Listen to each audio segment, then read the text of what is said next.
पारंपरिक धान मध्य अंधार चक्की हलदी गुंडी सीता भोग राबेणा ठेंगा बौला काकुड़ी मंजी ठारू आरंभ करी कलिंग सुभद्रा सुजाता वर्षा और तेंडा मागुर आदि प्रधान थिला।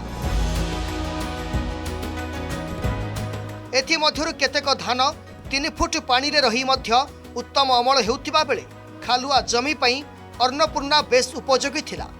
एही सबु पारंपरिक धानर भात शरीर को निरोग रखुथिबा सह विशेष करी मधुमेह रोगींक पई अत्यंत फलप्रद थिला।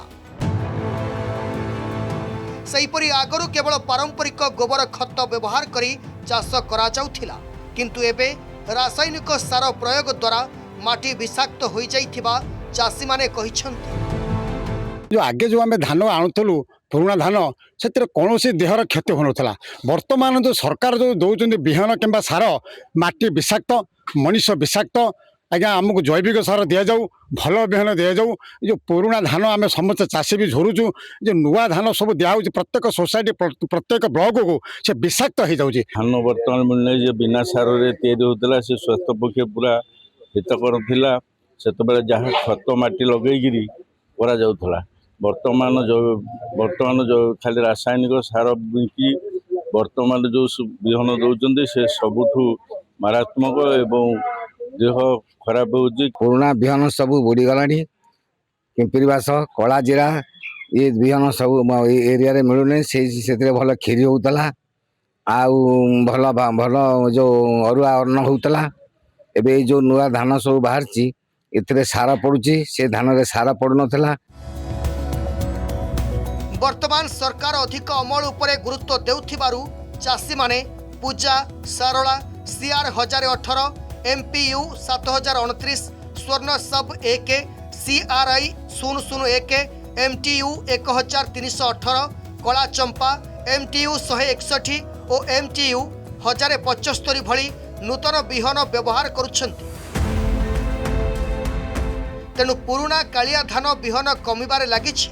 फल समाज रे विभिन्न रोग बढ़ुवा नजर को आसीछि। अन्य पक्षरे अधिक अमल सहित पुष्टि साधन पई पुराणा देशी धान को नुआ किसम ब्रीड भावे प्रस्तुत आरंभ होइतिबा कहिसंती ढेंकानाल कृषि विज्ञान केन्द्रर वरिष्ठ वैज्ञानिक। हजि जाउछि दिन को दिन धान विहन पुराणा कालिया धानर विहन से विशेष कर चाषी माने भी बड़ मन कष्ट अच्छा कहीं ना एबे आउ धान विहन पुराणा कालिया धान विहन आसुना से सब हजिगला कड़े केवल लोक मन में गोटे चलती स्वर्ण प्रतीक्षा नुआ नुआ किसम धान जो चाष होउछि ता हुए तो अधिक अमलक्षम होउछि किंतु से सुस्वादु ना। विभिन्न हाइल्डिंग भेराइटी सीड आम धानर ये सब कराई ता भितर मध्य पुष्टि साधन हो पारा भाया बायो फोर्टिफाइड भेराइटी किसी डेभलप कराई। ता सत्वे आम जब देशी धान कथा कहवा बहुत गुड़े देशी धान एवं विलुप्त प्राय है किसी गुड़ा आम जोड़ा आम गोटे अच्छी protection of plant variety and farmers right act सी तार अधीन तार संरक्षण करा होची। तेबे सरकार धानर विहन रे जो परिवर्तन आनिबा को जाउछंती चाषी कूल पई केते सहायक हेबो ताहा केवल आगामी समय ही कहिबो। ढेंकानालरू सरोज कुमार साहू का रिपोर्ट, अर्गस न्यूज।